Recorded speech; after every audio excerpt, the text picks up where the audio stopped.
Tumatayo ka, pinapalakpakan mo ang Diyos. Come on, praise God! We praise you, Lord. Purihin ka, Panginoon. Let's sing this song to the only one that we will ever live for.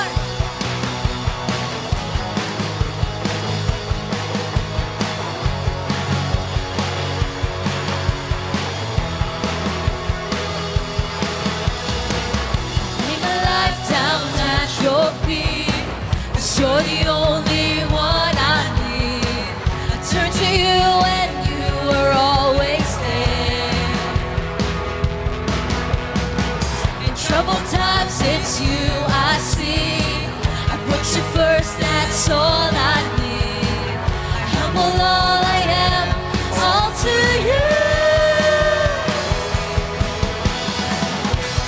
One way, Jesus, you're the only one that I could live for. One way, Jesus, you're the only one that I could live for.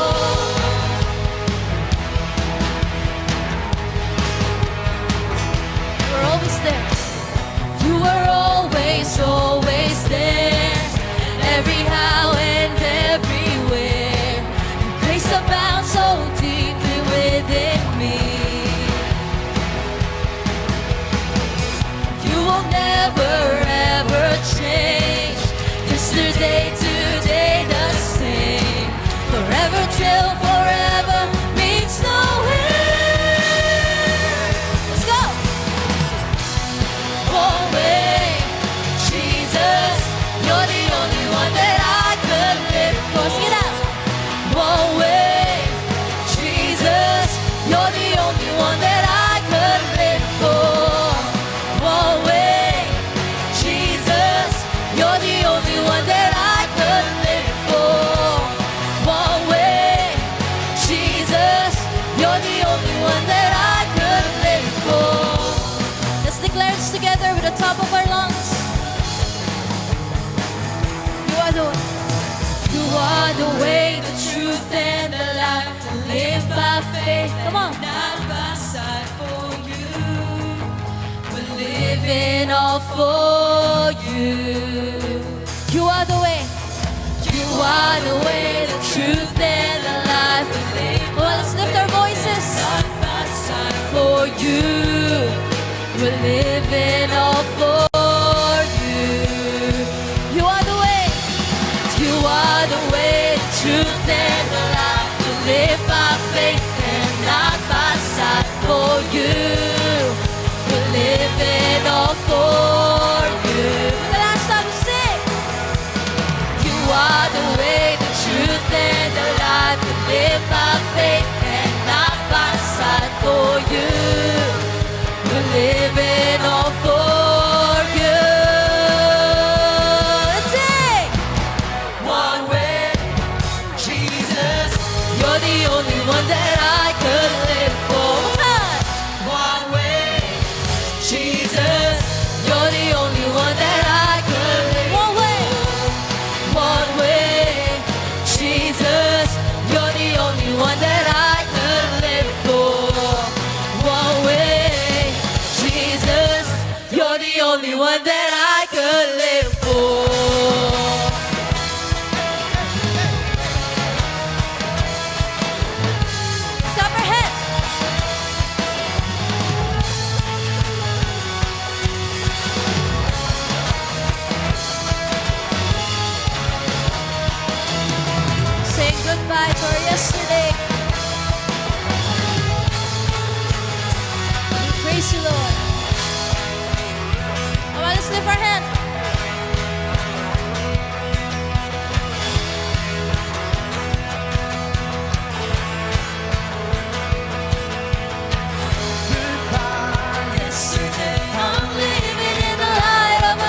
and again and again and again. You rescued me out of the mess I was in. You traded my sorrow for something to sing. Now I'm dancing on a grave that I once lived in.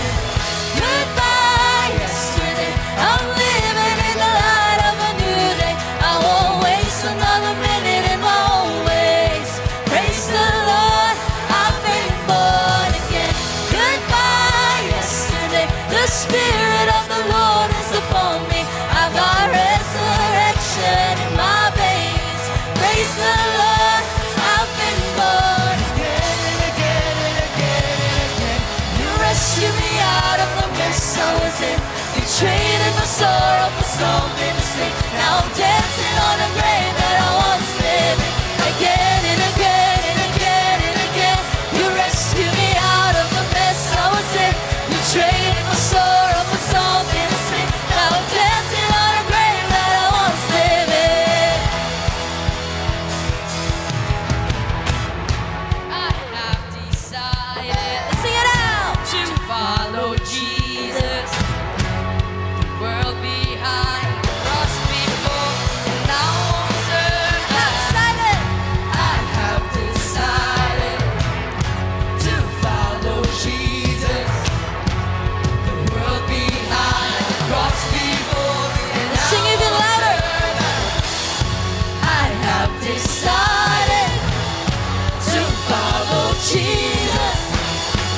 The world behind, the cross before, and I won't. I have decided. I have decided to follow Jesus. The world behind, the cross before, and I won't turn back. And I won't turn back. I won't turn back. No, I won't turn back. I won't turn back. The world behind, the cross before, and I won't turn back. No, I won't turn back. I won't turn back. No, I won't turn back. I won't turn back. The world behind, the cross before, and I won't turn again and again and again and again. You rescued me out of the mess I was in. You traded my sorrow for something to sing. Now I'm dancing on a grave that I once lived in. Again and again and again and again. You rescued me out of the mess I was in. You traded my sorrow for something to sing. Now I'm dancing on a grave. Huwag tayo mahiya sumayaw para sa Panginoon. Praise the Lord, I've been born again. Tignan yung katabi mo. Sumasayaw ba yan? I've been born. Let's dance together.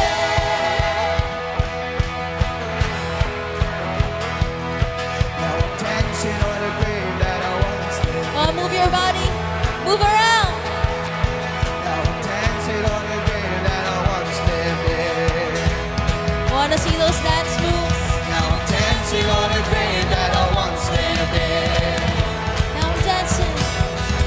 Now I'm dancing on a grave that I once lived in. Dancing on a grave that I once lived in. Dancing on a grave that I once lived in. Dancing on a grave that I once lived in. Dancing on a grave that I once lived in. Dancing on a grave that I once lived in. Dancing on a grave that I once lived in. Dancing on a grave that I once lived in.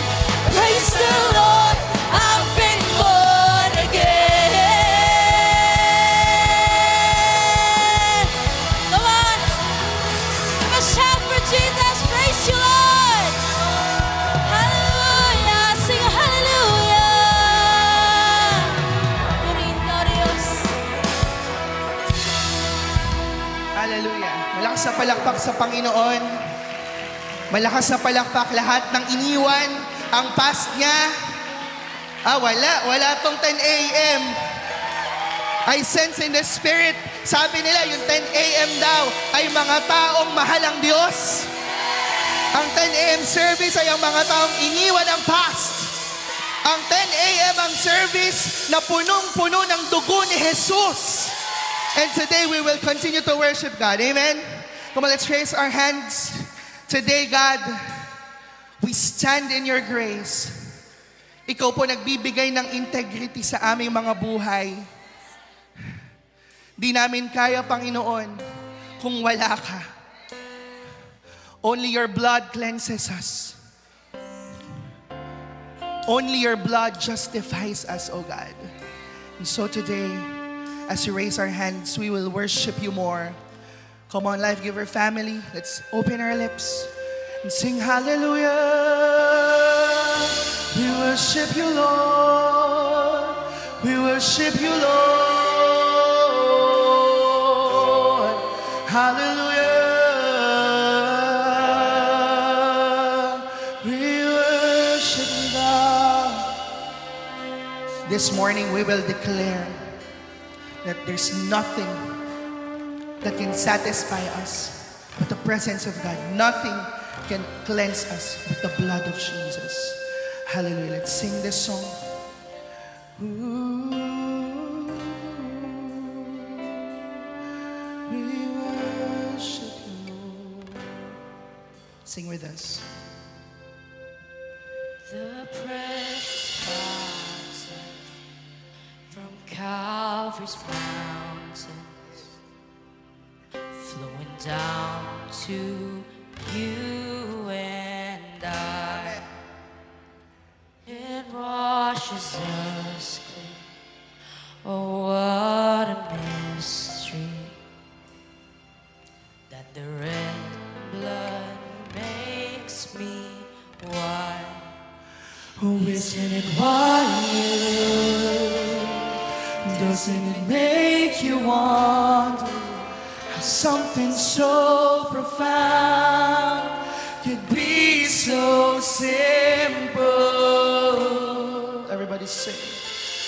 The blood, the blood, the blood, oh, the wonderful blood.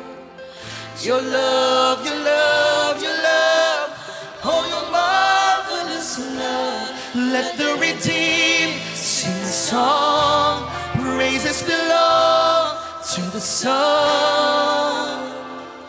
The blood, the blood, the blood, oh, the wonderful blood. My precious Jesus, oh, I'm so thankful for the day you saved my life. As I remember, my heart grows tender. Tears begin to fill my. Isn't it wild? Oh, isn't it wild? Doesn't it make you wonder how something so profound could be so simple? And isn't it wild?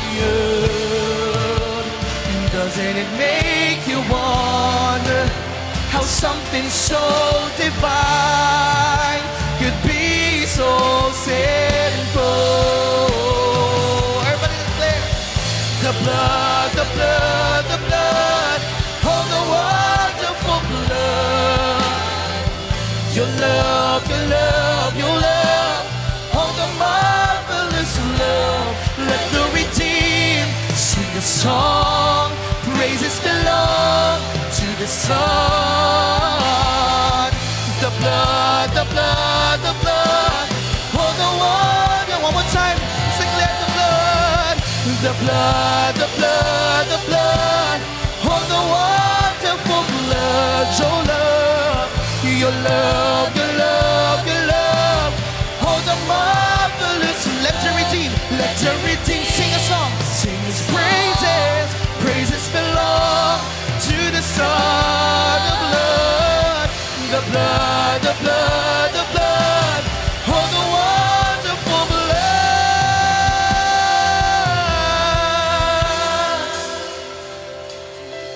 Let your blood flow today, oh Lord. Come on, right now, as you close your eyes, the heavens are open, and the blood of Jesus is just flowing in this place, cleansing every sin, every sickness. Hallelujah, come on. Surrender your life to Jesus. Oh God, let your blood flow. Let your blood flow. Hallelujah. Oh, thank you, Jesus, for what you did on the cross. Because of that, we are free, we are cleansed, and we can sing today, and we declare that the work is already finished. Come on, sing the song.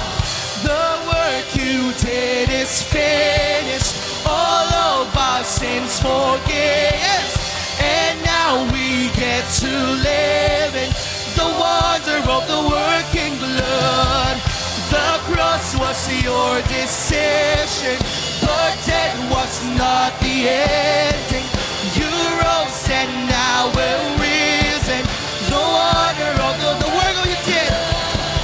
The work you did is finished. All of our sins forgiven, and now we get to live in the wonder of your working blood. The cross was your decision, but death was not the ending. You rose and now we're risen. The wonder of the working blood. The wonder of the working blood. The wonder of the working blood. The wonder of the working blood. The wonder of the working blood. The wonder of the working blood. The wonder of the working blood. Say, the blood, the blood, the blood. Oh, the wonderful blood. Your love, your love, your love, your love. Oh, the mom, sing the blood. The blood, the blood, the blood. Oh, Jesus, your love, your love, your love, your love. Oh, the marvelous love. Let the redeemed sing a song. Praises belong to the Son. The blood, the blood, the blood. Oh, the wonderful blood.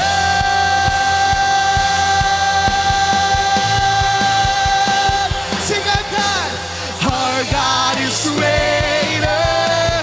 Our God is stronger.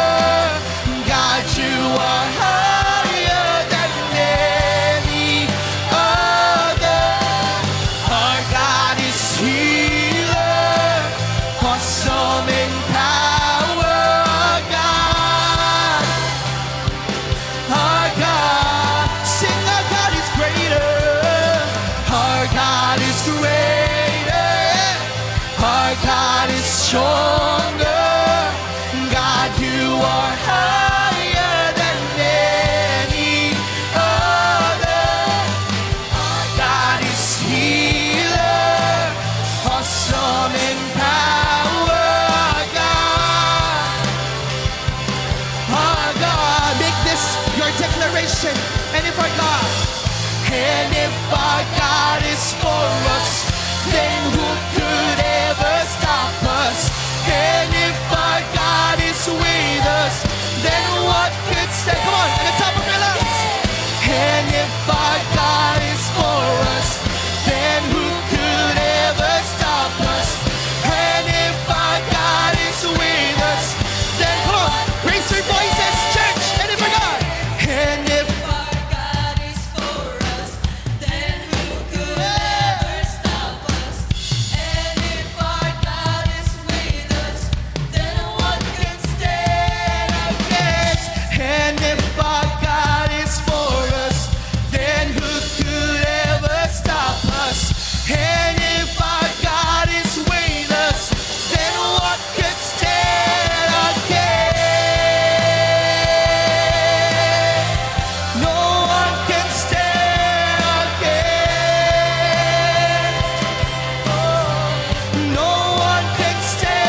celebration. Our God is greater, our God is stronger. God, you are higher than any other. Our God is healer, awesome in power. Our God, our God.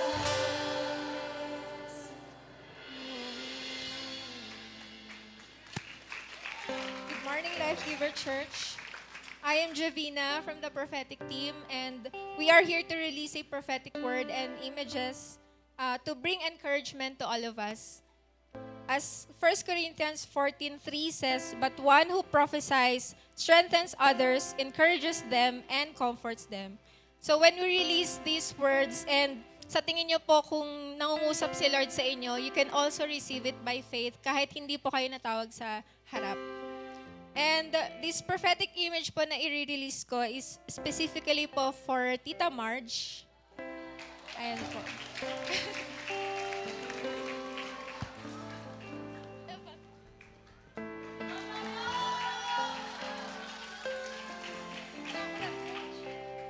Ayun. So, Tita Marge, God impressed to me a word, beauty. Yan. Yung beauty na hindi dinefine ng mundo, pero yung beauty na si God mismo ang nag-set ng standard. Your love for God is what makes you more beautiful. Yung joy na meron ka sa puso mo ay nagre-reflect sa character mo at actions mo. Tita Marge, you are not defined but what you do, but because of who you are in Christ. To Him, you are His joy. You are a child of God. You are precious in His sight, and God delights in you. He loves you so much. Tita Marge, kung may mga times man na kina-question mo yung worth mo, or sa tingin mo na walang nakakakita sa'yo, or nakaka-appreciate sa'yo, or hindi nadidinig yung mga panalangin mo, God is reminding you today that He is saying, "Anak, kita kita. Anak, naririnig kita. And you don't have to prove anything. To God, you are enough." God sees you, God hears you, and God is pleased with the beauty of your heart. Yung hard work mo, tita, yung integrity mo, yung loyalty mo, and yung love na pinapour out mo sa family mo is just a result of your full reverence for God. Kaya ka nakakapag-serve, ginagawa mo yung best mo sa trabaho dahil you have that joy in your heart. And I want to release this scripture to you, Proverbs 31:29-30. "Many women have done excellently, but you surpass them all. Charm is deceitful and beauty is vain, but a woman who fears the Lord is to be praised." I declare that this prophetic word will be fulfilled in your life. Receive it by faith in Jesus' name.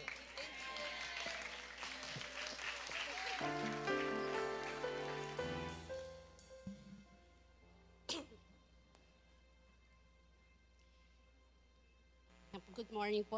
I'm Maribel po, from Prophetic Team. Itong prophetic word po ay para kay Judeline Yamuan. Kung nandito po siya, okay lang po kung nasa online ka man. At sa iba po dito, nasa tingin nyo na nangungusap ang Panginoon sa inyo, through this word, you can also receive it by faith. As I sought the Lord, He impressed me with His vision. Dito po, mapapansin mo na kayumanggi ang kulay na kahoy sa likod ng bulaklak. Mukhang luma, ordinaryo. Masasabi rin na hindi ito napapansin dahil sa anyo mismo. Pero mapapansin mo rin na may nakabukadkad na buong rosa sa taas ito. The Lord impressed to me to tell you this. Ang kahoy ay sumisimbolo ng tuyo ng season mo. Yung akala mo survival lang at naghihintay ka lang sa wala, ito yung season o lupa kung saan namumunga ka. Ang pagbunga mo tulad ng bulaklak ay nangyari sa lugar kung saan akala mo wala ka ng growth. Wala ng opportunity, tuyo ng lahat ng hope sa buhay mo. Kung titingnan mo ring maigi ang image, mapapansin mo na layer by layer ang pagguhit ng petals at meron ding gold sa gitna ng bulaklak. Ang ibig sabihin nito ay hinuhubog ka ng Lord ng maigi. Layer by layer. Bawat detalye ng pagkatao mo may ginagawa ang Panginoon. Kaya kung akala mo ang dami na nag-delay sa buhay mo, God wants to tell you na, anak, ang bawat create ko ay di ko minamadali. You delay has a purpose. You delay does not mean na left behind ka na. God puts a gold inside of you na katulad ng nakita mo sa bulaklak. Sa gitna nito, merong bilog na ginto. Sumisimbolo ito ng puso. Purpose at calling mo na kahit hindi nakikita ng iba, nasa iyo ito. Mahalaga, buo at never mawawasak. Katulad ng sinabi sa Ecclesiastes chapter 3 verse 11, He has made everything beautiful in its time. At katulad ng berde na dahong na pumapalibot sa rosas, binibigyan ka ng Lord ng proteksyon, paglago at paggaling. Just like what Psalm chapter 91 verse 4 said, He will cover you with His feathers, and under His wings you will find refuge. Mayroon kang aasahang taat biyaya na babalot sa iyo ngayong season mo. Kahit nararanasan mo man ngayon, exposed ka, God wanted to assure you na covered ka ng banal niyang proteksyon. And lastly, ang pula sa rosas ay sumisimbolo sa passion, sakripisyo at matapang na pag-ibig ng Panginoon sa iyo. Hindi ito matatago sa buhay mo. Ngayon, patuloy mong pinipili ang katotohanang may tapang kahit walang nakakakita. At dahil sa tapang mo na ito, pagbubukas ang pinto na kahit sino walang makakasara. God wanted to encourage you na, anak, ituloy mo lang ang pagpili sa katotohanan dahil sa lugar kung saan kita nilagay, dito ka mamumunga. Receive this in Jesus' name. We seal this by the most precious and holy blood of Jesus. Let's continue to worship God. Amen. Clap your hands for Jesus. Let's sing this song one more time. Hallelujah. Our God is greater. Our God is stronger. God, you are higher than any other. Our God is healer, awesome in power. Our God, our God. Last time. Our God is greater. Our God is stronger. God, you are higher than any other. Our God is healer, awesome in power. Our God, our God. God, truly you are stronger, you are greater. And God, we are so ready to receive more. We are so ready, God, na baguhin muli ang puso namin ngayong araw na ito. Salamat po.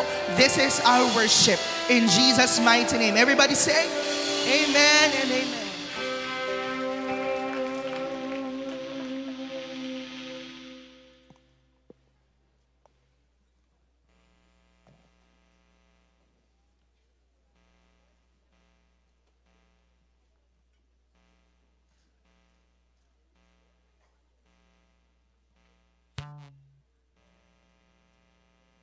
Thank you, worship team, for leading us in a spirit-filled worship.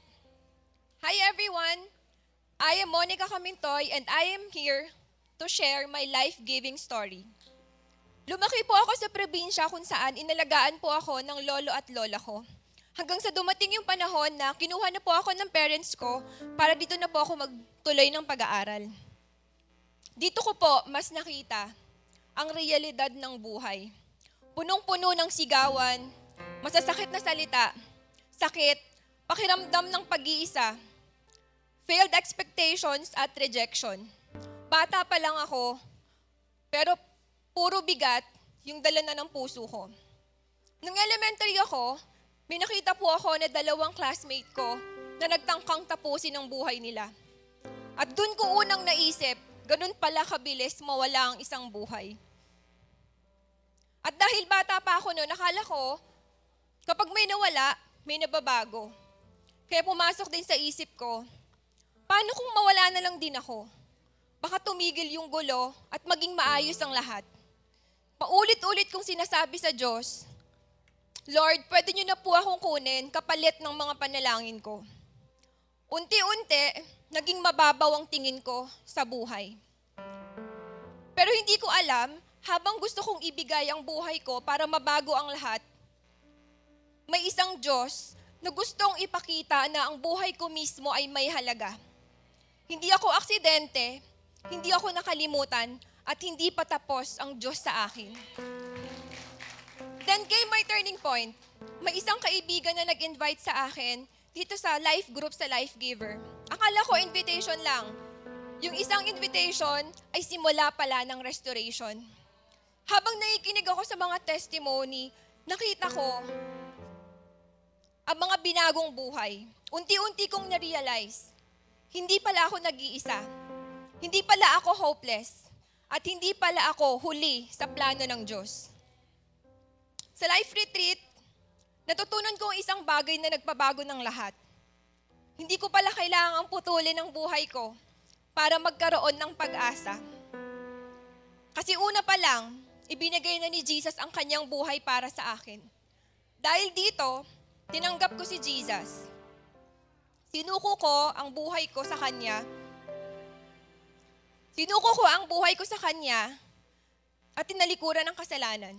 Doon ko naintindihan, kapag sinuko mo ang buhay mo sa Diyos, hindi niya ito kinukuha, pero binabago niya ito.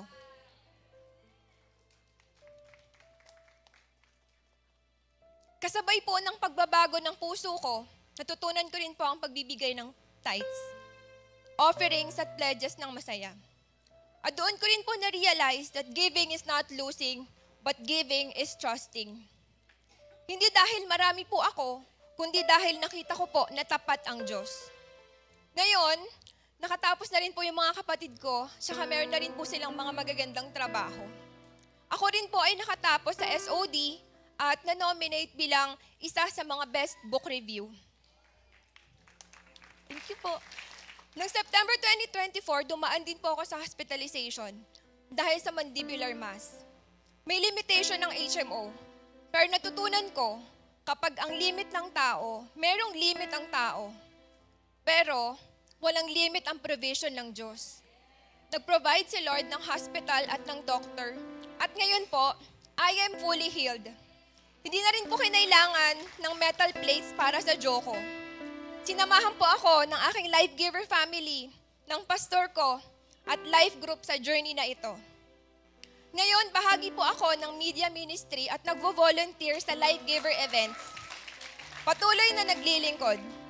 At isa po sa pinakamasarap na blessing ay ang makapag-travel kasama po ng aming family habang kaya pa namin silang makasama. Kaya naman, sa lahat ng pagod, sa lahat ng nawawalan ng pag-asa, sa lahat ng pakiramdam nyo po, wala nang pagbabago, please hear me. Hindi po dulo ang pinagdaraanan mo. There is hope, there is healing, and there's purpose. Mas fulfilling ang buhay na isinuko at buong pusong ibinibigay sa Diyos. I am Monica Camintoy, and I am here. And Life Giver Church, let's give. We'll all stand up. Let's greet one another. 10 tao po sa bimo. You look great today. Good morning.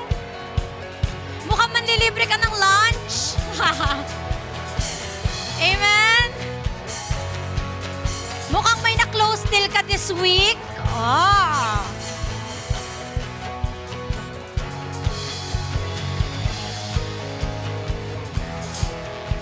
Thank you, Lord. Woohoo! Sino po rito excited sa gagawin po ng Panginoon ngayong umaga na ito? Kung excited ka, sumigaw ka ng hallelujah. Kung excited ka, hawakan mo yung katabi mo, sabihin mo may gagawin si Lord sa'yo. Amen? Grabe po, sino rito nag-aapoy pa siya from revival night? Grabe Grabe po talaga, no? Some of you, grabe, hindi nakatulog. Talaga ngayon, hype pa. Talagang grabe, nag-aapoy pa. And I believe duduktungan ng Panginoon yan ngayong umaga na ito. Amen po. Let's pray. Father, we thank you. Come on, pasalamatan mo si Lord. Nandito ka, buhay ka, malakas ka. You are on fire. You are worshiping the Lord. Thank you, God, for the gift of life. Thank you, God, that we get to celebrate your life. We get to celebrate your goodness. We get to experience your love, Lord Jesus. And today, Lord, salamat na nandito kami, buhay kami, at may chance na magpuri at makinig ng salita mo. Kaya naman, Lord, di ka namin palalampasin. Di ka namin palalampasin ngayong umaga na ito. We believe hindi ka pa tapos. You are just starting, Lord God. Nasa middle pa lang kami ng taong 2026. And we believe, Lord God, that you are about to change us today. Lord, Holy Spirit, search our hearts. May mga bagay pa na dapat itama, ayusin, linisin sa amin. And I pray, Lord God, na hindi kami magpe-pretend. Buksan mo aming mga puso, aming mga isipan, ang aming buhay, Lord God. We are an open book right now. And saturate our hearts, saturate our lives, Lord God. Bigyan mo kami ng 100% listening ears. Di muna kami, Lord God, magpapadistract sa kahit anong bagay. And we bring back the glory and the praise. In Jesus' name, lahat po'y magsabi ng Amen. Palakpakan natin si Lord. Sa mga nasa nasa balcony, sumigaw ng hello. Ayan, ang mga nasa likod, nasa aircon, parang kayo lang ligtas dyan sa likod. Joke lang. Hello po sa inyo. Sumigaw po ng hello. At ang mga nasa harapan, sumigaw ng huhu. Alam ko, nasa 10 a.m. service ako. Mga 10 a.m. service, alam mo, mga on fire talaga to eh. Amen. Feeling Gen Z tong mga to eh. Amen. Talagang yung mga tuhod nila talagang nagrarakrakan pa. Amen. Sige, sabi mo sa katabi mo, bakbakan na to. Let's go. Okay? So, hallelujah. Good news po. Sino po rito gusto ng good news? Alam niyo po ba na nag-present po ang puso, tayo pong Puso Movement, ang youth arm po ng Life Giver sa DepEd QC. And praise God, Lord God, thank you Lord because approved na po tayo. Binigyan po tayo ng DepEd QC ng 19 campuses. Come on! Alam niyo po ba? Okay, 5 elementary public schools at 14 high school and we are in need of volunteers. We are in need of puso coaches po na itetrain natin, na papasok sa campuses at literally iuwi na po itong kabataan na ito. Grabe po nangyayari, nakikita po natin sa social media. Amen. And we need you. Sabi mo sa katabi mo, the Lord needs you, ha? Okay, to become the arm of this generation. At hindi lang po yon, nag-present po tayo, I think, last two days ago, okay, sa SK chairman ng Santolan Pasig. At alam niyo po ba, nakakagulat, no? Approve ulit po tayo. Sa Pasig po, sa Santolan Pasig, meron po silang 4 campuses, public schools, and praise God. Sabi nila, wala nang doubt. We say yes po. And we will support this cause. Amen? Come on! Thank you, Lord! Kaya mamaya, meron tayong sign-up booth, no, sa baba, Coach Ken and Coach Mel. Sign up po kayo kung gusto niyo pong i-train kayo ng puso, na maging puso coach, certified counselors kasi po ite-train po namin kayo. Amen? Palakpakan po natin ang pinakamalakas si Lord. For the past 3 weeks, we've been talking about what? Integrity. Napag-usapan natin ang buhay ni Meshach, Shadrach, and Abednego. Meron ba dito? Nanay siya, yun ang pinangalan niya sa kanyang mga anak. Okay? And then, dinuktong po no, ng buhay ni Daniel na kanilang leader, siya pala ang punot dulo. Bakit on fire? Resolve ang tatlong ito. And then, dinuktungan po ng buhay po ng Canaanite woman na si Ate mo girl. Amen? Diba? Na talagang kitang strong conviction, integrity, at faith ni ate mo girl. Amen. And I believe there's more. Sabi mo sa katabi mo, there's more. Welcome to our series finale. Amen. And I hope and pray na hindi ka lang uupo dyan para makinig. Uupo ka dyan at mag-expect ka ng transformation na galing sa Panginoon. Amen po? Napansin nyo ba na iba na naman ang season? May sa katabi mo, season lang yan. O, diba? Akala ko noon, ang weather sa Pilipinas ay hot and hindi, hottest. Napakainit. Ngayon medyo napansin natin, medyo maulan-ulan na, kaya nasuot ko na aking napakakapal na sweatshirt. Amen? Diba? Feeling ko kasi ako'y nasa Korea. Korea pala. Okay? And you know what? Grabe po, no? Nagbabago ang season. Amen? Nagbabago ang panahon. Amen? Parang buhay lang yan. Tama? Whatever your season is right now, in Jesus' name, magbabago din yan. Gagaan din yan. At may breakthrough din yan. Say amen. Kung may season ka na single, kataas na kami ng mga single. Di ba? May season din na magkakaroon ka ng asawa. Para nakailang asawa na itong okay? Di ba? Joke lang po. May season na nag-aaral ka. Ngayon, may season na magkakatrabaho ka. Tagal mo nang pinag-pray, Lord, trabaho, bigla na lang, boom, bibigyan ka ng trabaho ng Panginoon. May season na nag-backslide ka, pero may season din na magiging on fire ka. At never mo na babalikan ang dating buhay.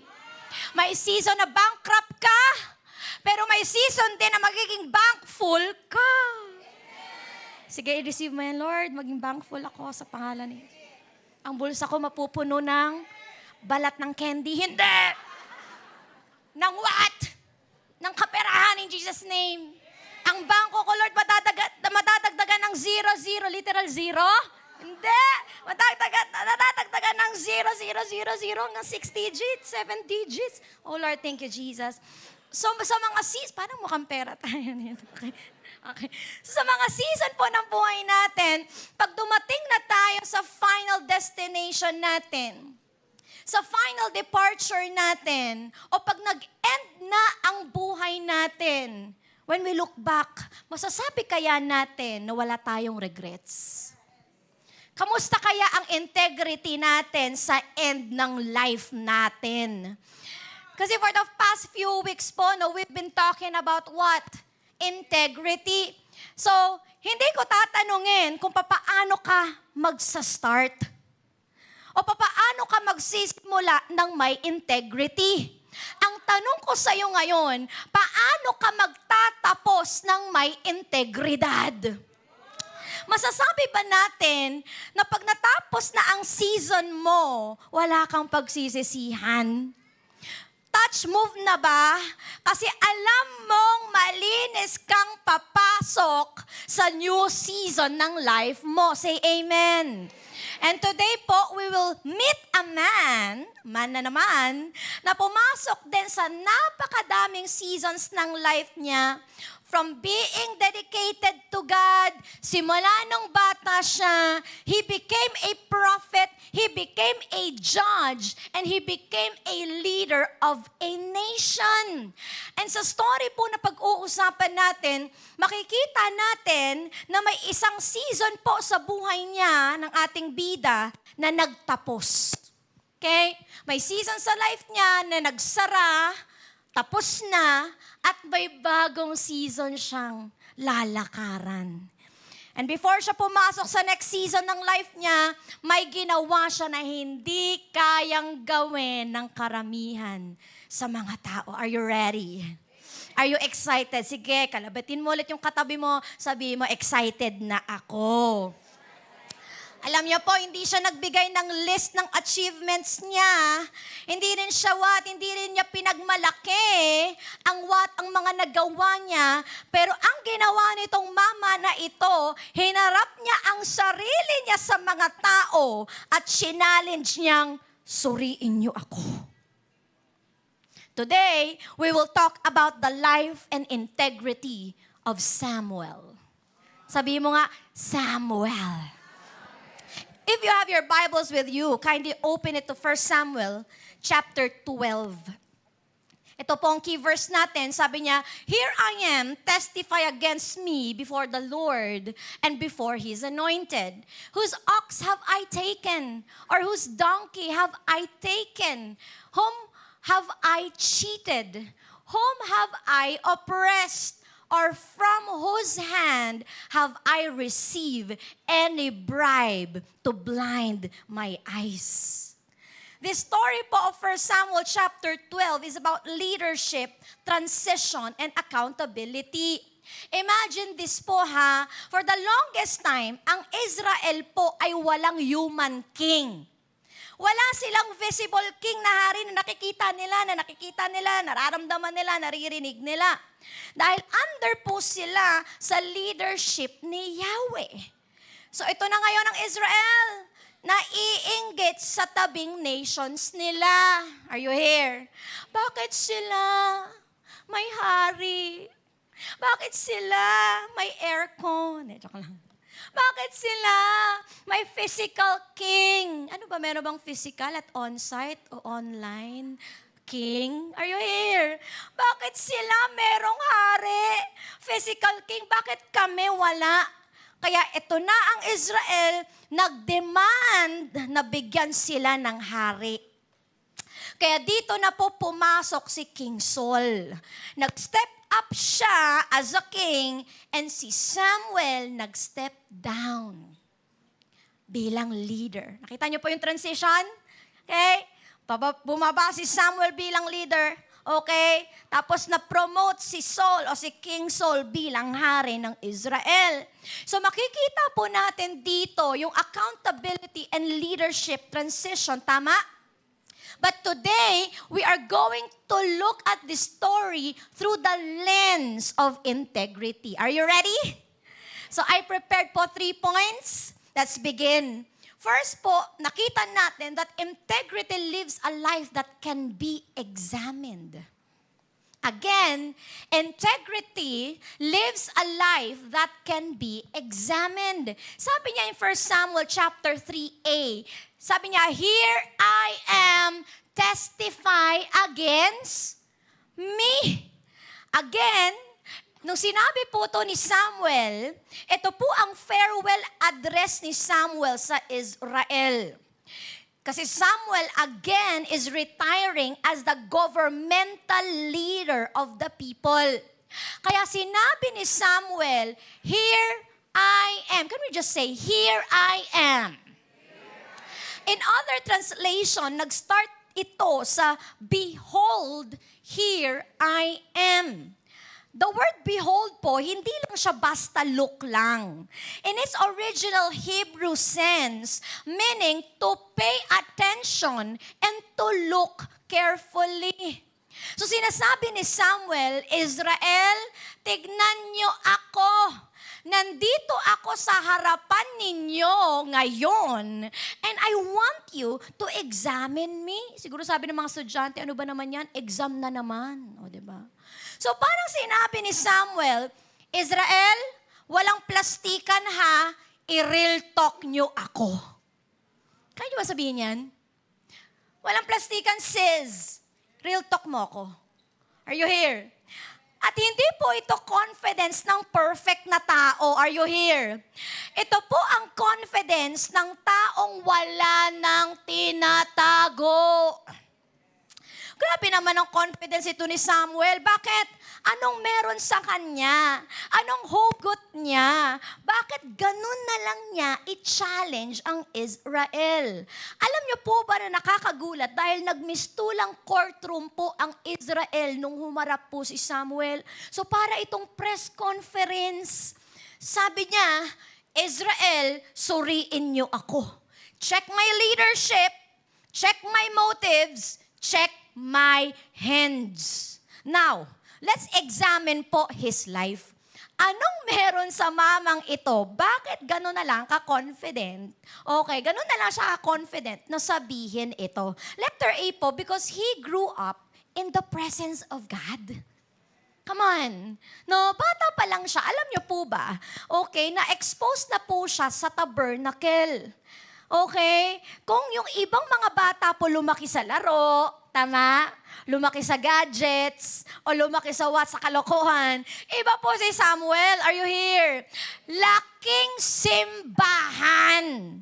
Kumbaga, itong batang ito, si Samuel, nung bata pa lang siya, laking life for kids na siya.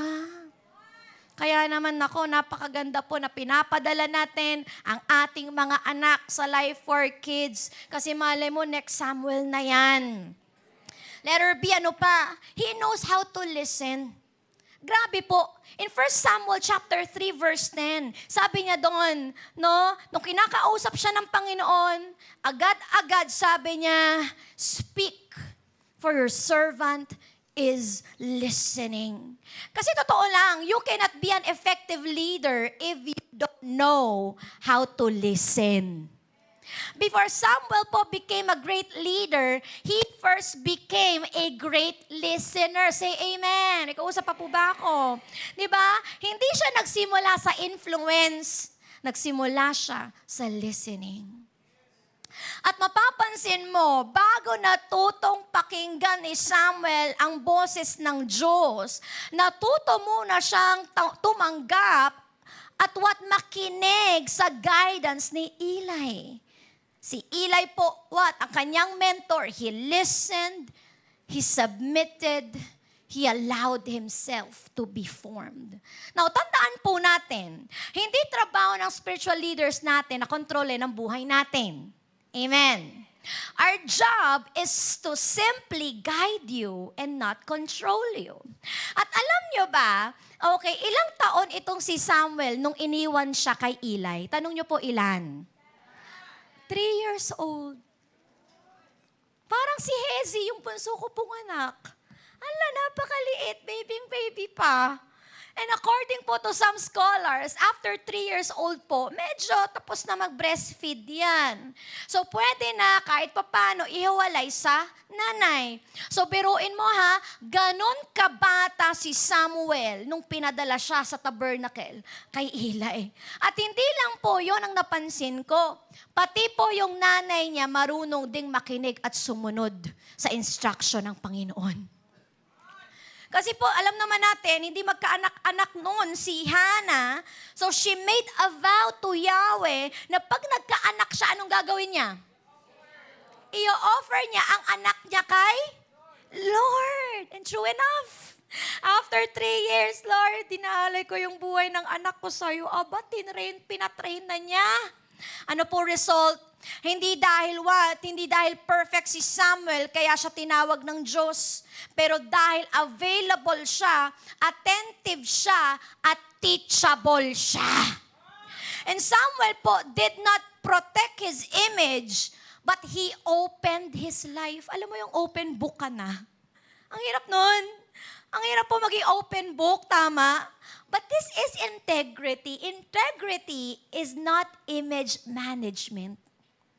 Integrity is living with nothing to hide. Integrity is who you are when investigation is allowed. Grabe, sounds familiar ba? Napapanood ba natin to sa TV? Diba, ang tapang magnakaw pero pag investigation na wala na. And Samuel understood this. Integrity is stewardship. At ang tunay po na test ng stewardship ay hindi kung gaano ka kataas, kundi kung gaano ka kalinis. So sabi mo sa katabi mo, palinisan na ito. Now, if nasa place tayo ni Samuel, kaya ba nating sabihin, Life Giver Church, here I am. Testify against me. Kung meron man akong ginawa o nagawa na pang-aabuso sa kapwa, if meron man akong hidden sin, kung meron man akong dishonesty or anything na nagawa na hindi godly, speak now. Kaya nyo ba yun?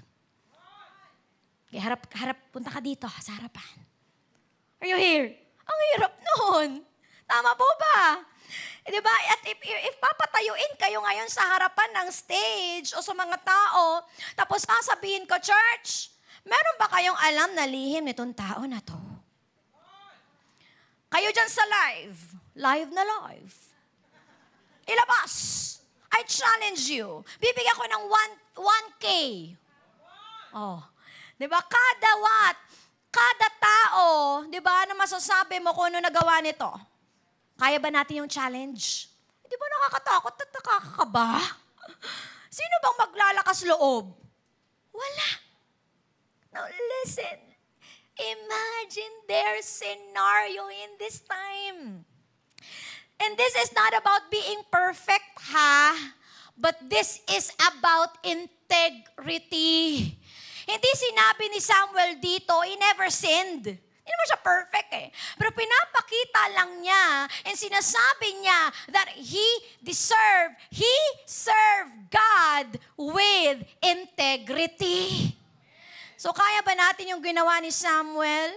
If not, then maybe pinapakita lang sa atin ni Lord na meron pa sa buhay natin na kailangan ng repentance at ng integrity. Kaya po, sa mga youth, ask kami ng mga youth ngayon. Uy, ang daming youth, no? Youth, hindi lahat kailangang i-post para maging totoo. Kung young pro ka ngayon, I want you to know, build your name slowly. Because one compromise can destroy years of credibility. Sa mga may asawa, do not hide problems. Healing starts po when honesty begin.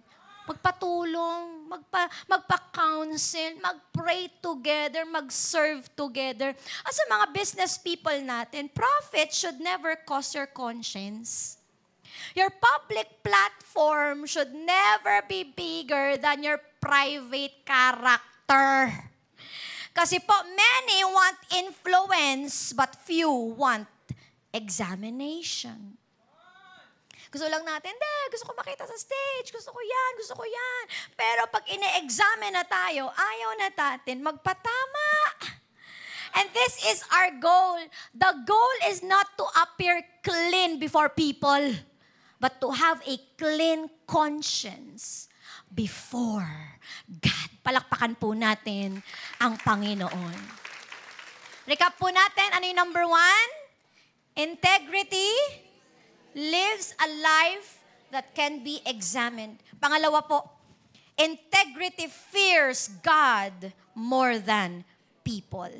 In 1 Samuel chapter 12 verse 3b, dinuktong niya, sabi niya, here I am, testify against me before the Lord and before His anointed. So again, hindi po goal ni Samuel dito na magmukhang malinis in front of Israel. Ang mahalaga for him is malinis siyang haharap sa Panginoon. Sinabi niya dito, testify against me sa harap ng Panginoon at sa harap ni Saul. Pansinin nyo? Pansinin po natin. Unang mention ni Samuel, sino? Si Yahweh. And then, after that comes Saul. Tama? Same ba ng level? Same ba ng weight? Mas mabigat sino? Si Yahweh. Kasi Samuel knows na ang pinakamahalaga at importanteng pagsusuri ay galing sa Diyos at hindi sa tao. Kaya tumawag siya ng two witnesses, God and man. Yan po ang tinatawag na integrity. Fears God more than people. Nakukuha po ba natin? Kasi pag takot ka lang sa mga pwedeng sabihin ng tao sa iyo, lumalabas, pinoprotektahan mo lang ang image mo. Gusto mo lang maging mabango sa harap nila. Di ba, ang ganda nga ng damit mo, ang bango mo nga, unat na unat ang ang buhok mo, pati ang mukha mo. Ganda ng katawan mo, pero nakakalungkot, meron ka palang tinatagong secret. Anong secret? Secret nga, ba't ko sasabihin? Na kung ang fear natin kay God lang, ang iniingatan natin ay yung integrity natin. Tama? Ang goal natin ay hindi approval ng tao. Ang goal po natin ay approval ng Diyos. Kaya parati ko po itong sinasabi, mapahiya na ang lahat, wag lang si Lord sa buhay mo. Amen. Come on, palakpakan po natin si Lord. Mapahiya na lahat. Diba? Wag lang si Lord sa buhay mo. And here Samuel was not chasing approval of men. He was standing under accountability. Kanino? Una, before the Lord. Na ultimate accountability niya. Pangalawa, before his anointed. Visible accountability. King Saul. Then he continued. Usong-uso po kasi nung time nila ng suhulan. Tama? Lagayan. Uso na pala noon yun. Grabe po ano. Sa panahon nila, usong-uso yan. So tinanong niya mga tao. Tinanong niya, sabi niya, dinuktong niya sa verse. Sabi niya, whose ox have I taken?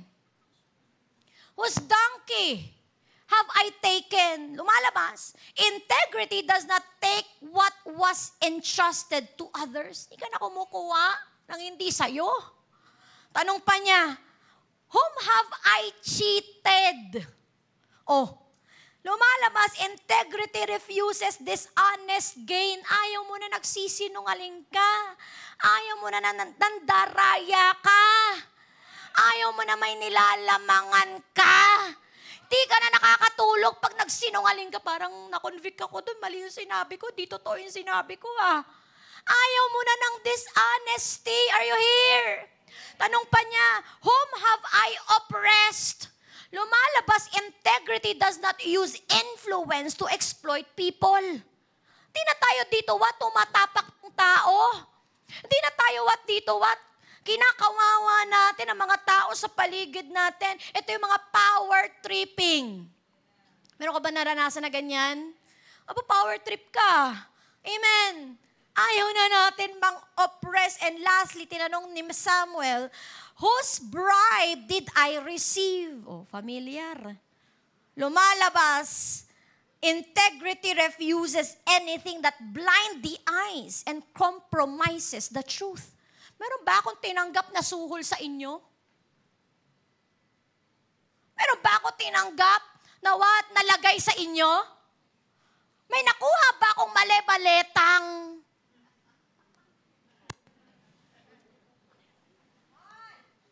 pera dito? Sana nga meron. Yung mali-maleta namin, puro damit. Meron ba ako dito tinanggap na suol para pumirma? Ng what? Para what? May, ano na yun? Worth 20 million para lang sa what? Alam mo na. At sabi ni Samuel, whose bribe did I receive? Alam niyo po, hindi po ito pagyayabang. Hindi po ito pagpapabango lang ng pangalan. Ito po ay hugot ng isang taong matagal nang namuhay sa liwanag. At ang galing ng ginawa ni Samuel dahil bago niya itinuwid ang Israel, binuksan muna niya ang sarili niya. Ang ganda yun mga readers, bago tayo mag-review, dapat ikaw muna, malinis ka. I cannot preach what I don't do. I cannot share, I cannot impart what I do not do. So pag sinabi ko mag-devotion ka, for sure, dapat nagde-devotion ka. Pag sinabi mong live a holy life, dapat ikaw, you're living a holy life. Yun po ginawa ni Samuel dito, bago ko kayo buklatin. Binubuklat ko muna ang buhay ko. Now, tanong, may mababato ba kayo sa akin? Woo! Woo! Come on, ako lang to. Ako na nag-preach, ako pa nagre-react sa sarili ko. No? Hirap. Come on! Woo! Woo! Yes! Amen! So para bang hindi siya umupak agad, sinet up niya muna yung sin at hindi niya agad sinabing, Israel, nagkasala kayo. Bakit? Tanong mo sa akin, bakit?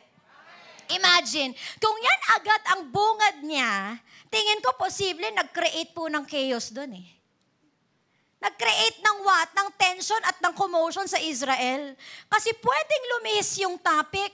So, imbis na sagutin ng Israel yung tanong ni Samuel, baka ito sabihin nila, bakit ikaw? Malinis ka ba? Bakit ikaw? Wala ka, di ba ikaw magnanakaw ka? Bakit ikaw?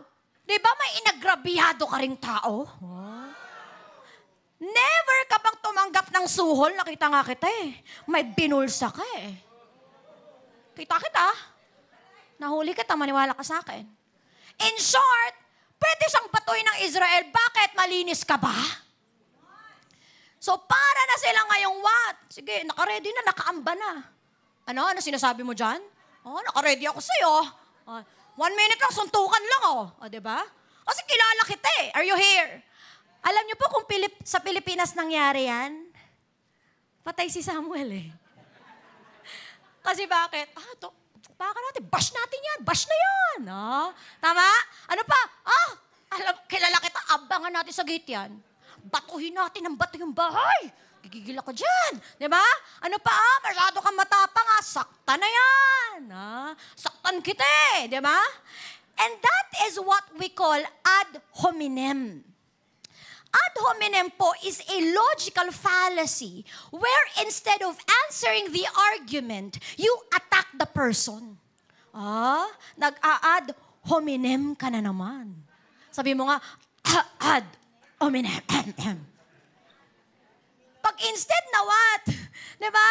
Instead na sinasagot mo yung argument, ang nangyayari sa'yo what? Di ba? You attack the person. So parang ganito, imbes na sagutin yung point, inaatake mo yung character. Inaatake mo yung background. Inaatake mo yung personality nung nagsasalita. Ad hominem. Are you here?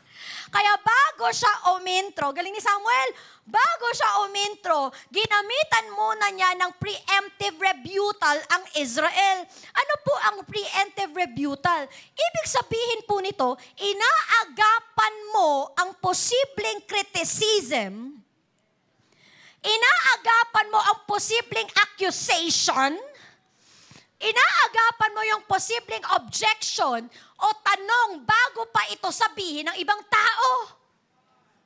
Are you here? Okay. So bago ko kayo banatan, sinasabi ni Samuel, diba?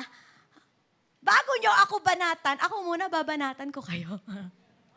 So tanong niya, may ninakaw ako, may sinaktan ba ako, may tinanggap ba akong suhol? Alam mo, ang sagot po ng Israel, wala.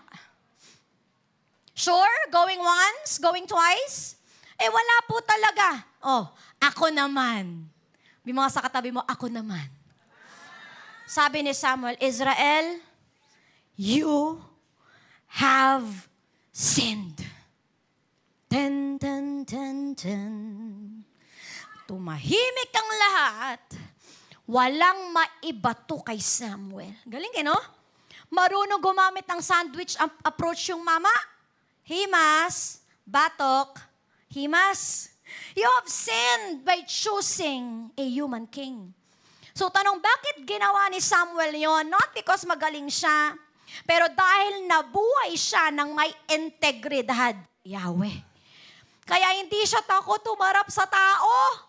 Hindi siya takot umarap sa Israel. Kasi bakit? Alam niya, hindi siya perfect, pero namuhay siya ng malinis. Come on, palakpakan po natin si Lord. And this is integrity. Integrity fears God more than people. Kasi totoo naman, pag ang tao ang kinakatakutan mo, pinoprotektahan mo ang image mo. Pero pag ang Diyos ang kinakatakutan mo, iniingatan mo ang integrity mo. Say amen. Kaya tigilan na natin ang papogi at pakyut na Christian. Ano kayang iisipin ng iba sa akin? Pag pumasok ako sa church, ano kayang tingin nila sa akin? Naku, pag nagkasala ako, ano kayang sasabihin nila sa akin? Kaya di na ako aamin. Kasi bakit? Baka may masabi na naman sila. Parati na lang iba ang iniisip mo. Iba. Anong sasabihin nila? Anong tingin nila? Anong comment nila? Mapabuhay ka ba? Pag ang tingin mo parati nasa iba? May mo sa katabi mo, wag ganon. Pag nag-worship ka, itodo mo na. Pagkatapos ng life retreat, magbago ka na. Abang tagal mo na sa life group, mag-mentor ka na. Laki-lakihan mo naman ang laban mo, sana bata battle of integrity na ang pinapasa mo. Hindi yung hanggang ngayon battle of, attend ba ako ng church o hindi? Attend kaya ako ng life group o hindi? Let me think. Kaya hindi nakakaisip, iisip sa siko. Magkukumit ba ako o hindi? Ang hirap. Sabi nga ni Coach Jen, muscle memory na to! Kailangan pa bang i-memorize yan? Are you here? Magdi-disciple ba ako o hindi? I tell you, life giver, let's be serious with our walk with God. On ka man or off ka man, nakamute ka man o hindi. Because integrity says, I will not gain privately what I cannot defend publicly. Kaya sa mga youth, taas kami ulit ng mga youth. Please youth, do not trade purpose for acceptance. Hindi porket may baril yung tatay mo, kukunin mo na, at puputok mo na kung kani-kanino. Are you here? Hindi dahil Brad to into, okay ito, gagawin na natin. No, please. And some young professionals do not climb so fast that your character cannot catch up. Iayon mo ang character mo sa promotion mo. Iayon mo ang character mo sa pangarap mo. Iayon mo ang character mo sa posisyon mo. At sa mga couples natin, couples, are you there? Heart react naman dyan. Heart react naman. Heart naman kayo para kayo na dyan eh. Do not protect peace by avoiding truth. Hindi porket parati kayo nag-aaway ni Mrs., tatakasan mo na siya na para lang sa peace mo na gusto mong mangyari. At the end of the day, lahat po na pag-uusapan, kaya magpakumbaba at humingi ng tawad. Kiss mo nga yung Mrs. mo. Wow. Amen. Oy, grabe. At sa mga businessmen natin, never exchange conviction for convenience. Hindi porket kikita ka ng pera dyan, iko-compromise mo na ang faith mo. Maniwala ka, kaya mong kumita ng pera ng malinis. Remember this, your calling can open doors, but only integrity keeps them open. Paano mananatiling bukas ang pintuan sa'yo? Integridad. Amen. Palakpakan po natin ang Panginoon. Number 1, integrity lives a life that can be examined. Pangalawa, integrity fears God more than people. And number 3, and the last, I'm done. Integrity is not claimed. It is confirmed. 1 Samuel 12:4-5, ito na sumagot ng Israel. Sabi niya, ano ba, meron ba akong dinaya? Meron ba akong tinanggapan? Meron ba, tumanggap ba ako ng suhol? Ang sagot ng Israel, no. They replied, you have never cheated or oppressed us, and you have never taken even a single bribe. Sana all. And the Lord and His anointed one are my witnesses today. Samuel declared that my hands are clean.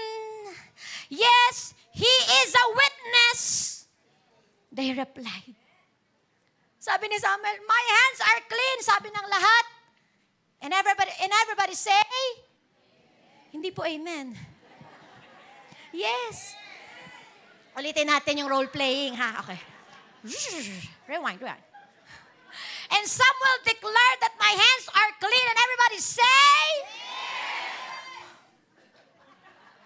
tindi nun. Sige po, sumagot kayo ha. May ninakaw ba ako dito? May dinaya ba ako dito? Eh, parang tinututukan mo ng baril, kaya wala eh. Tumanggap ba ako ng suhol dito? Parang may nagko-comment, parang meron eh.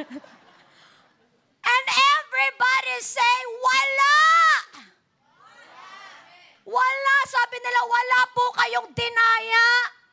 Wala po kayong tinanggap na suhol. Malinis po kayo. Nag-testify, hindi siya. Nag-testify yung tao sa kanya. Napansin nyo? Hindi si Samuel lang nag-angat sa sarili niya, pero siya ang author. So parang may ganun din. Joke lang. Siya author eh. Joke lang, no? Yung Israel lang nagsabi, you have never cheated us. You have never oppressed us. You have never taken a bribe. Ito ang power. Sabi niyo nga, power. Integrity is not claimed. It is confirmed. Hindi tayo mag-aangat ng sarili natin. Pero hayaan mo namang ibang tao mag-angat sa'yo. Ito na naman, nagbuhat na naman siya ng upuan. Talaga naman. Ang bigat-bigat ng upuan, pero nabuhat niya ang kanyang sarili. Hindi, hayaan mo yung tao mag-testify on your behalf. And ang legit na witness, di ba, yung mga tao sa bahay mo. Sa Bible, yung word po na witness, hindi lang po ito testigo lang. A witness is someone who confirms the truth. Oh, di ba? Kino-confirm niya yung katotohanan. So in this story, witness ang Israel, si Saul at si Yahweh. Tama po ba? At alam nyo ba that we also have an inner witness? And that is the Holy Spirit. The Holy Spirit bears witness into our hearts. Kaya bago pa tayo ma-expose, bago ka pa mahuli, o bago ka pa mapahiya, there's a soft voice from our inner man na may nagwa-witness at nagsasabing, anak, huwag dyan. May kiliti ako dyan. Huwag dyan, huwag sa relax ka lang. O, diba? Ayos ba yun? Sinecheck ko lang kung buhay pa kayo. Anak, huwag yan! Huwag mong sagutin yan! Walang pera yan. O, pera-pera na naman tayo. I repent, di ba? Ano ba yan, di ba? Pero merong warning yung inner man. Yung inner witness mo, wina-warningan ka, huwag yan, red flag yan. At ang tanong, pinakikinggan mo ba yung voice ng inner witness mo? Kasi mararamdaman mo naman, tama? Iko-convict ka naman ni Holy Spirit, mamaya-maya kinakabahan ka na. Papunta ka dun, parang kinakabahan ako Aba, parang wala akong peace Parang hindi ako comfortable Alam niyo po, good news, mangungusap po si Holy Spirit sa inyo. At sana kung nangungusap na ang banal na Espiritu sa inyo, aba, tumugon ka. Sabi ni Samuel, my hands are clean. And in the Hebrew mindset, hands po symbolizes actions and your works. Tama po ba? Kaya ang clean hands is a picture of a person who has integrity. While yung clean heart naman speaks about the motive of a person. Ito yung motibo mo. So it's very clear that God is not only looking for clean hands, He is also looking for clean heart. And mind you, this is integrity. What? Even other people can testify to your holiness. Kahit ibang tao, kahit tao sa bahay mo, kahit mga mentis mo, kahit ibang churches, kahit yung basurero nga sa kanto Nakikita nila na what? May integridad ka. Grabe po. Hindi si Samuel ang nagdeklara na malinis siya. Hindi niya dinefend ang pangalan niya. Ang mga tao ang nagpatunay, ang buhay niya ang nagsalita. Hindi sinabi ng Israel na perfect ka Ang sinabi lang nila, wala kang dinaya, wala kang inapi, wala kang kinuha. Samuel was not sinless, but he was faithful. At dito ko na-realize, integrity is not perfection. It is consistency. Hindi ibig sabihin na wala kang, di ba? Hindi ibig sabihin na wala kang naging laban. Ang ibig sabihin ito, sa gitna ng pagsubok, pinili mong manatiling tapat. Siguro some of you would say, sis, grabe si Lord. Nagbago na talaga ako. Tama? Diba? Sis, grabe! Alam mo, after life retreat, tignan mo, nagbago na talaga ako. Hindi hindi na ako nagmumura. Wow, talagang ikaw lang nag-declare sa sarili mo, ha? Di ba? Sa isip na lang, oh, di ba? Oh. Grabe, bro! Hindi na ako nagsasabo. Nagmamariwana na lang. Oh, joke lang po. Kasi bakit? Herbal to. O kaya pala bangag-bangag ka na naman. Joke lang po, di ba? Ito ang totoong integridad. Hindi lang ikaw ang nagsasabing mabuti ka at nagbago ka na. Kahit ang mga taong malapit sa'yo, nakikita rin. Sabi mo sa katabi mo, sana makita na. Sige, sabi mo sa katabi mo, sana makita na. Diba? Kahit mga hayop nagsasabi, totoong born again ka na. Pwede ba yon? Pwede. Anong sabi ng kalabaw? O nga, o nga.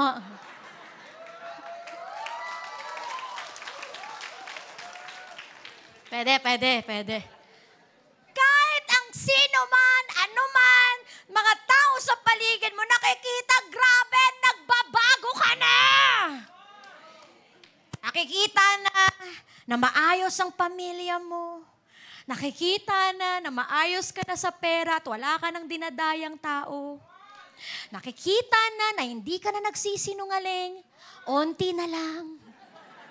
Nakikita na wala ka ng inaapakang tao, ipis na lang.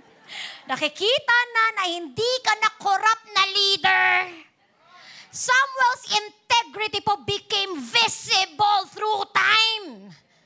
And I realized that the strongest testimony is not what you say about yourself, but what others cannot say against you.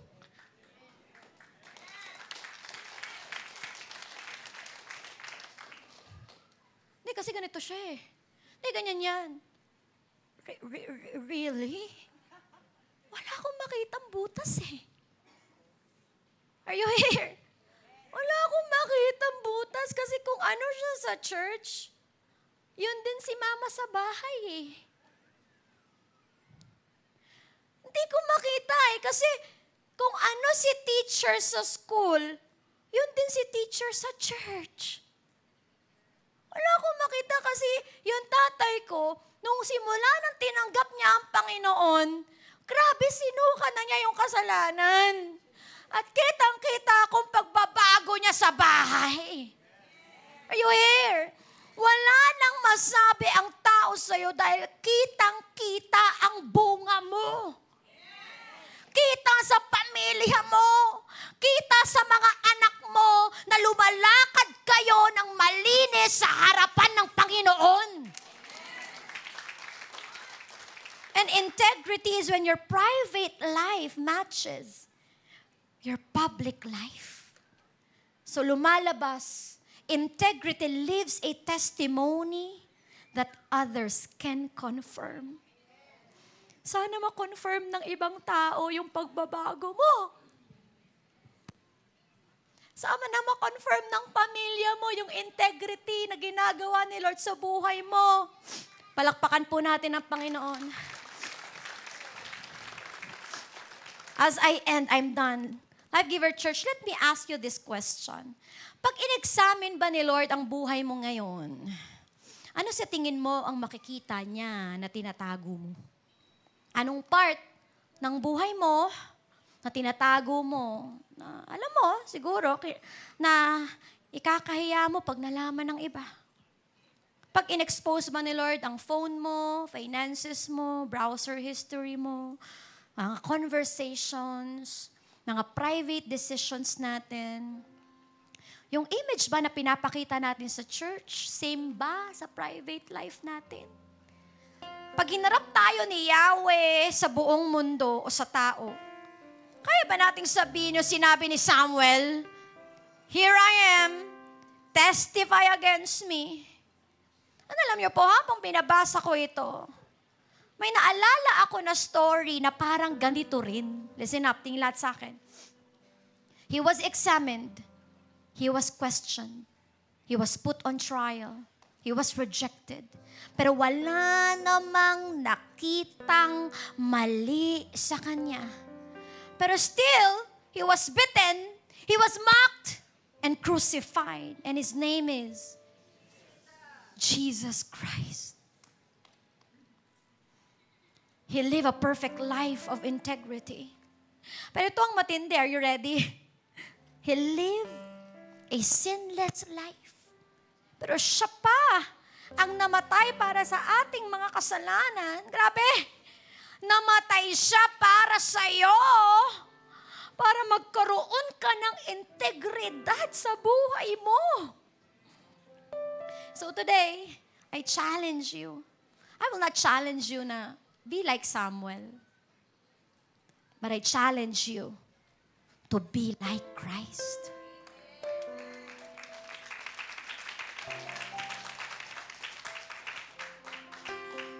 Because integrity is possible only through Christ.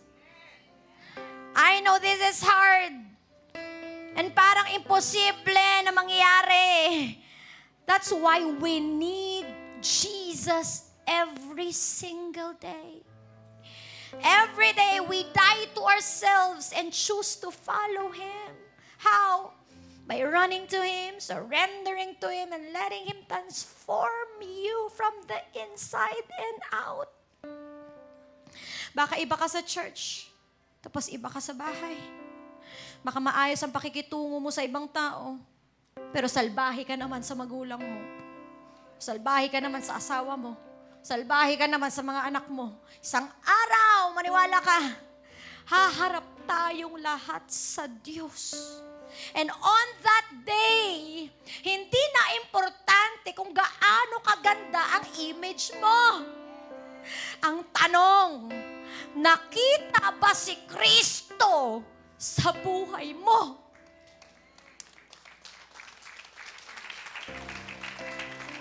And this is the final test of integrity. Is that how you start? It's how you finish. Hindi ka lang hanggang umpisa lang, pero hanggang matapos ang term mo, hanggang matapos ang buhay mo, hanggang matapos yung season mo. Hindi ka perfect. Pero I pray, wala nang mababato sa'yo. Palakpakan po natin si Lord. Tatayo po tayo lahat. Ramashyandaro yon nakatarahate. Ramashyakaya ramahane. Ramashyakaya ramahane. Is it possible? Is integrity possible? The final test of integrity ay hindi pag nagsimula ka. The final test of integrity ay pagpatapos ka na. Pagpatapos na ang season mo. Kung pagpa-transition ka na. Kung pa-end ka na. And I pray that your integrity will live a life that can be examined. Sana. Ang araw maging confident ka. Okay, suriin niyo ako. Suriin niyo ako. Si Lord ang magpapakita ng katotohanan. Wala akong dinaya. Wala akong tinapakang tao. Wala akong suhol na tinanggap. Wala akong kinuhang mali-malitang pera para sa kahirapan ng iba. And integrity fears God more than people. Pwede ba starting today, wag ka nang dumepende sa sasabihin ng iba? Pwede ba? Isipin mo muna kung anong sasabihin ng Diyos sa iyo. And integrity is not claimed. It is confirmed. Hayaan mo ang tao mag-testify ng integrity mo. Now, kung papatayuin ka ngayon sa stage na ito o sa harap ng mga tao at tatanungin ko ang asawa mo, tatanungin ko ang mga anak mo, tatanungin ko ang leader mo, tatanungin ko ang inner circle mo, tatanungin ko ang workmates mo, tatanungin ko ang mga empleyado mo, tatanungin ko mga workers mo, ano kaya ang sasabihin nila? Di para husgan ka, pero para tanungin, may bahagi pa ba ng buhay mo na gustong linisin ni Lord? Because one day, matatapos rin ang season mo, ipapasa mo ang position mo sa next in line mo, and believe me, hindi mo madadala ang title mo. Hindi mo madadala ang posisyon mo. Hindi mo madadala ang followers mo. Hindi mo madadala ang pera mo. Pero ang madadala mo, ang testimony mo. Kapatid, listen up. Pag namatay ka, dito na ang coffin mo. May mga tatayong mga tao to pay respect and tribute at magsasabi sila ng eulogy. Tama. At sasabihin nila, ang testimony patungkol sa'yo. Ang tanong, ano kayang masasabi nila? Ang prayer ko, pagdating ng araw na yun, masabi mo, Lord, di ako naging perpekto. Pero naging tapat ako. Search me, examine me, clean my hands, purify my heart, Lord. Teach me to finish clean. And this is a final test of integrity. Hindi ko pa paano ka nagsimula. Hindi rin perfection. Kundi paano ka naging consistent at faithful sa call ng Panginoon para sa iyo. Let's worship God. Taas ang kamay. If you want to finish well, to finish clean, and only the blood of Jesus can cleanse you. Only the blood of Jesus can make you clean. Only the blood of Jesus can give you integrity. Oh, Jesus. Your love, your love, your love. Oh, the marvelous love, the blood, the blood, the blood, Surrender. the blood. Surrender. Oh, the wonderful blood. This is not perfection. Your love, your love, your love. This is Oh, the faithfulness. marvelous love, your blood. Magpalinis ka sa The Panginoon. blood, the blood, the blood. Oh, the wonderful blood. Your love, your love, your love. Oh, the marvelous love. Let the redeemed sing the song. Praises belong to the Son. The blood, the blood, the blood. Oh, the wonderful blood. Magpalinis. Magpalinis. The blood, the blood. Oh, the wonderful blood. Your love, your love, your love, your love. Oh, the marvelous love. Examine me, O Lord. Sige, magpa-examine ka kay Lord ngayon. Magpa-check ka. Oo nga, no, Lord. Hindi pa. Oo nga, Lord. Meron pa. Oo nga, no, Lord. Kailangan kita. Oo nga, Lord, no. Imposible to pag wala ka. And today, ask God for clean hands. Hindi mo kakayaning maghugas ang sarili mong kamay. Kailangan mong banal na spirito. Kailangan mo dugo ng Diyos na pupunas, huhugas ng madumi mong mga kamay. So declare, Lord, let me finish clean. I want you. Purify my heart. Teach me, Lord, to finish clean and have integrity today. Right now. Worship God. Receive integrity today. All of our sins Receive integrity forgiven. today. And now we get to This is our finale. Huwag mong mahayaan na dadaan lang to. Receive The cross was your integrity from decision, the one but that was who not is the clean, end. who died on the cross for you to The live wonder of the a world. holy life. The work you did is finished. All of our sins Let it penetrate your forgiven. bones, God. And now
Jesus. Come on. Oh, the wonderful blood. Sing it. The blood, the blood, the blood. Oh, the marvelous blood. Let the redeemed sing a song. Praises belong to a song. The blood, the blood, the blood. Oh, the wonderful blood. The goal is Christ-likeness. The goal is not perfection. The goal is not perfection. The goal is, Lord, I want to be like you. I want them to see Christ in me.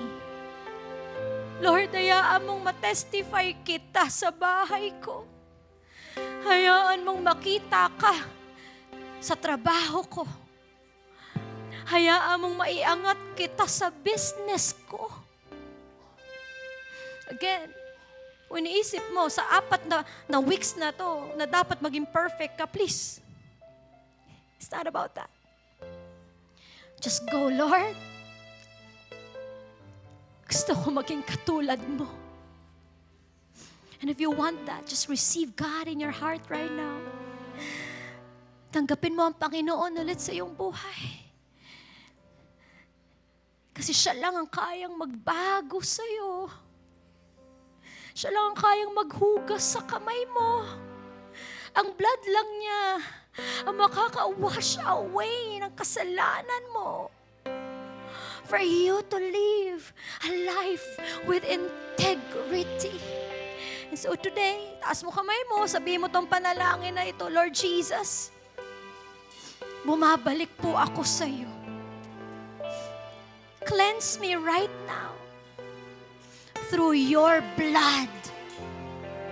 I want your integrity, Lord. Say it, I want to display your integrity, Lord. And I want people to see your integrity through me. And so, Lord, I accept you again as my Lord and Savior. Namatay ka sa krus para sa akin. Salamat sa sakripisyo mo. At ngayon, enough na for me to live a life with integrity. Receive it! Receive it! Receive it in Jesus' name! Say it, I receive integrity! I receive integrity! I receive integrity! For the last time, let's sing this song together as a family. Come on! Your love, your love, your love. Oh, the marvelous. Oh, we declare the blood, the blood, the blood, the blood. Oh, the wonderful blood. Your love, your love, your love, your love. Oh, the marvelous love. Let the redeemed sing a song. Praises belong to the Son. The blood, the blood, the blood. Oh, the one. Pinakamalakas na palakpak sa Diyos. What a strong month. Uuwi tayong lahat ng may integridad. Can you just hug the person next to you, please? Kapatid mo, nanay mo, tatay mo, asawa. Yakapin mo, sabihin mo, you are accountable to me, please. Bantayan mo ako. Thank you, Lord. Palakpakan natin ang Panginoon. Thank you, Jesus. May the Lord richly bless you and your children. May He keep you from falling and make you stand unblemished. May His grace work in you. May His face shine on you. May His abundance flow throughout your lifetime. With enjoyment, good health, soul prosper, may you have life to the fullest. Receive this from Jesus Christ, thee. When fellowship ends, go and sin no more. Be blessed.